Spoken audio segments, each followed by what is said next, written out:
नमस्कार मित्रांनो, आपल्या सगळ्यांचं या व्हिडिओमध्ये स्वागत आहे. मित्रांनो, या व्हिडिओमध्ये आपण बघणार आहोत वनरक्षक भरती 2026 साठी मोस्ट इम्पॉर्टंट क्वेश्चन फॉर नदी प्रणाली.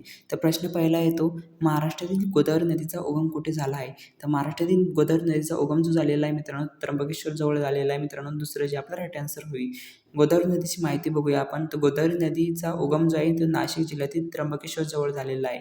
गोदावरी ही महाराष्ट्रातील प्रमुख उपनदी आहे मित्रांनो आणि त्याला काय म्हणतात तर दक्षिण गंगा असेही म्हटलं जातं.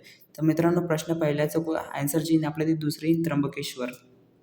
त्यानंतर प्रश्न दुसरा येतो, कृष्णा नदीचा उगम कुठे होतो? तो कृष्णा नदीचा उगम जो होतो मित्रांनो तो महाबळेश्वर येथे होतो. दुसरं जे आपलं राईट आन्सर होईल. त्यानंतर आपण कृष्णा नदीची माहिती बघूया. तर कृष्णा नदीचा उगम जो आहे ते महाबळेश्वर जवळ होतो मित्रांनो.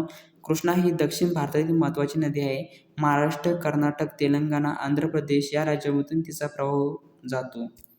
त्यानंतर क्वेश्चन पहिला आहे तो मित्रांनो, भारतातील सर्वात लांब नदी कोणती? तर भारतातील सर्वात लांब नदी जी आहे मित्रांनो ती गोदावरी नदी आहे. दुसरा क्वेश्चन येतो, भारतातील सर्वात लांब द्वीपकल्पीय नदी कोणती? तर द्वीपकल्पीय नदी जी आहे मित्रांनो ती गोदावरी नदी आहे. सी जे राईट आन्सर होईल. त्यानंतर तिसरा क्वेश्चन येतो, गंगा नदीचा उगम कुठे आहे? तर गंगा नदीचा उगम जो आहे मित्रांनो ते गंगोत्री हिमनदीमध्ये आहे. ए जे राईट आन्सर होईल. प्रश्न तिसरा येतो, भीमा नदी ही कोणत्या नदीची प्रमुख उपनदी आहे? तर भीमा नदी जी आहे मित्रांनो ती आहे कृष्णा नदीची प्रमुख उपनदी आहे मित्रांनो. दुसरं जे आपलं राईट आन्सर होईल. भीमा नदी ही कृष्णा नदीची प्रमुख उपनदी आहे. भीमा नदीचा उगम भीमाशंकर परिसरात होतो. तर भीमा नदीचा उगम जो होतो मित्रांनो तो होतो भीमाशंकर परिसरात होतो मित्रांनो. महाराष्ट्राच्या नदी प्रणालीमध्ये भीमा नदीला महत्त्वाचे स्थान आहे. त्यानंतर प्रश्न चौथा येतो, तापी नदीचा उगम कोणत्या राज्यात होतो? तर तापी नदीचा उगम जो होतो मित्रांनो तो मध्य प्रदेश या राज्यामध्ये होतो. दुसरं जे आपलं राईट आन्सर होईल. तापी नदीची माहिती बघूया मित्रांनो. तर तापी नदीचा उगम जो आहे मध्य प्रदेशातील मोताईजवळ होतो मित्रांनो. मोताईजवळ जे आहे तापी नदीचा उगम होतो मित्रांनो. त्यानंतर ती पश्चिमेकडे वाहणारी प्रमुख नदी आहे. तर हे ध्यानात ठेवा मित्रांनो, ती पश्चिमेकडे वाहणारी प्रमुख नदी आहे आणि तापी नदी ही अरबी समुद्राला मिळते. तर ती कोणत्या समुद्राला मिळते मित्रांनो? तर अरबी समुद्राला मिळते तापी नदी. त्यानंतर प्रश्न पाचवा येतो, नर्मदा नदी कोणत्या समुद्राला मिळते? तर नर्मदा नदी जी मिळते मित्रांनो ती अरबी समुद्राला मिळते. दुसरं जे आपलं राईट आन्सर होईल. नर्मदा नदीची आपण माहिती बघूया. तर नर्मदा ही भारतातील प्रमुख पश्चिम वाहिनी नदी आहे. तर मित्रांनो, नर्मदा नदीची कोणती वाहिनी नदी आहे? तर पश्चिम वाहिनी नदी आहे आणि ती पश्चिमेकडे वाहत जाऊन अरबी समुद्रात मिळते. तर कोणत्या समुद्रात मिळते? तर अरबी समुद्रात मिळते आणि तिचा उगम जो आहे ते मध्य प्रदेशातील अमरकंटक येथे होतो. तर नर्मदा नदीचा उगम जो होतो मित्रांनो तो अमरकंटक येथे होतो, हे ध्यानात ठेवा. त्यानंतर क्वेश्चन चौथा येतो, गंगा नदीचे उगमस्थानी नाव काय आहे? तर गंगा नदीचे उगमस्थानी नाव जे आहे मित्रांनो ते आहे भागीरथी आहे. ए जपला राईट आन्सर होईल. क्वेश्चन पाचवा येतो मित्रांनो, गंगा व यमुना यांचा संगम कुठे आहे? तर गंगा व यमुना यांचा संगम जो आहे मित्रांनो तो आहे प्रयागराज येथे मित्रांनो. बी जपला राईट आन्सर होईल. त्यानंतर क्वेश्चन सहावा येतो, यमुना नदीचा उगम कुठे आहे? तर यमुना नदीचा उगम जो आहे मित्रांनो ते यमुनोत्री हिमनदीमध्ये आहे. बी जपला राईट आन्सर होईल. त्यानंतर प्रश्न सहावा येतो, गोदावरी नदी कोणत्या समुद्राला मिळते? तर गोदावरी नदी जी मिळते मित्रांनो ती बंगालच्या उपसागराला मिळते. दुसरं जे आपलं राईट आन्सर होईल. तर मित्रांनो, गोदावरी नदीची माहिती बघूया.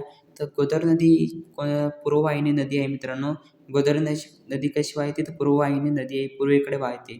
ती महाराष्ट्रातून वाहत पुढे तेलंगणा आणि आंध्र प्रदेशातून जाते. तर ती महाराष्ट्रातून कोणत्या दोन राज्यामध्ये जाते? तर तेलंगणा आणि आंध्र प्रदेशातून जाते. शेवटी ती बंगालच्या उपसागराला मिळते, ध्यानात ठेवा मित्रांनो. त्यानंतर प्रश्न सातवा येतो, महाराष्ट्रातील कोणती नदी पश्चिमेकडे वाहते? तर महाराष्ट्रातील कोणती नदी पश्चिमेकडे मित्रांनो? तर तापी नदी जी आहे मित्रांनो पश्चिमेकडे वाहते. तिसरं जे आपलं राईट आन्सर होईल. पश्चिम वाहिनी नदी, तापी नदी ही महाराष्ट्रातील प्रमुख पश्चिम वाहिनी नद्यांपैकी एक आहे. ती पश्चिमेकडे वाहून अरबी समुद्राला मिळते मित्रांनो आणि महाराष्ट्रातील अनेक नद्या पूर्वेकडे वाहतात, तर काही नद्या पश्चिमेकडेही वाहतात. त्यानंतर आपला प्रश्न आठवा येतो, वर्धा आणि वैनगंगा नद्यांचा संगम झाल्यानंतर तयार होणाऱ्या नदीचे नाव काय? तर वर्धा आणि वैनगंगा या नद्यांचा संगम झाल्यानंतर ती तयार होती नदी, तिचं नाव आहे मित्रांनो प्रणहिता नदी. तर पहिलं जे आपलं राईट आन्सर होईल. तर प्रणहिता नदीची माहिती बघूया आपण. तर वर्धा आणि वैनगंगा नद्यांच्या संगमातून प्रणहिता नदी तयार होते. प्रणहिता पुढे गोदावरीला मिळते मित्रांनो. तर हे ध्यानात ठेवा, प्रणहिता नदी जी आहे ती पुढे गोदावरी नदीला मिळते. त्यामुळे गोदावरी नदीच्या नदी प्रणालीत महत्त्वाची नदी म्हणून ओळखली जाते प्रणहिता नदी. त्यानंतर प्रश्न 9वा येतो, पंचगंगा नदी कोणत्या जिल्ह्याशी विशेषतः संबंधित आहे? तर पंचगंगा नदी जी आहे मित्रांनो ती कोल्हापूर या जिल्ह्याशी संबंधित आहे मित्रांनो. पंचगंगा नदीची माहिती बघूया. तर पंचगंगा नदी जी आहे ती कोल्हापूर परिसरातील महत्त्वाची नदी आहे मित्रांनो. कुंभी, कासारी, तुळशी, भोगावती, सरस्वती प्रवाहांच्या संगमातून पंचगंगा नदीची निर्मिती झाल्याने मानली जाते. ती पुढे कृष्णा नदीला मिळते. तर मित्रांनो ती पुढे कृष्णा नदीला मिळते हे ध्यानात ठेवा. त्यानंतर प्रश्न 10वा येतो. महाराष्ट्रातील प्रमुख पूर्ववाहिनी नदी कोणती? तर महाराष्ट्रातील प्रमुख पूर्ववाहिनी नदी जी मित्रांनो ती आहे गोदावरी नदी मित्रांनो. पहिलं जे आपलं राईट आन्सर होईल. पूर्ववाहिनी नदी मित्रांनो तर महाराष्ट्रातील मोठ्या नद्यांपैकी गोदावरी आणि कृष्णा या पूर्ववाहिनी नद्या आहेत. तर गोदावरी आणि कृष्णा नदी जी आहे ती पूर्ववाहिनी नदी मित्रांनो. या नद्या पुढे बंगालच्या उपसागराला दिशेने वाहतात. महाराष्ट्रातील नदी प्रणालीचा मोठा भाग पूर्ववाहिनी नद्यांशी संबंधित आहे. त्यानंतर प्रश्न 11वा येतो. उल्हास नदी कोणत्या दिशेने वाहते? तर उल्हास नदी जी आहे मित्रांनो ती पश्चिमेकडे वाहते.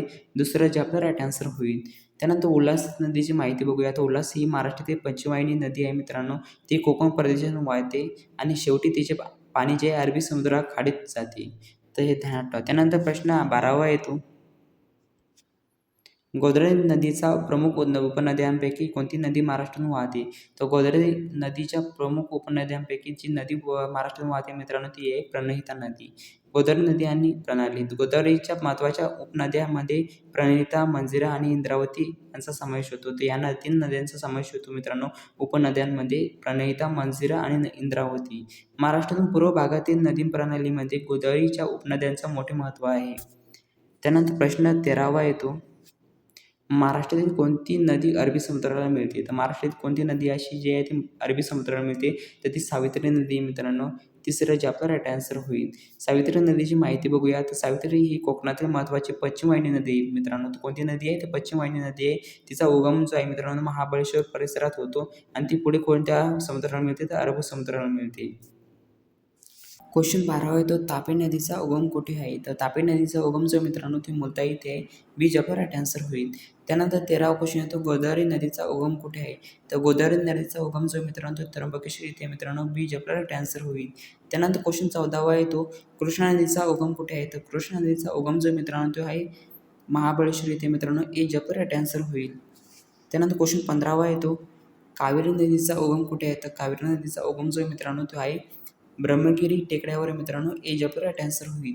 त्यानंतर क्वेश्चन 16वा येतो. महानदीचा उगम कोणत्या राज्यात आहे? तर महानदीचा उगम जो आहे मित्रांनो तो छत्तीसगड या राज्यामध्ये आहे मित्रांनो. ए जे आपला राईट आन्सर होईल.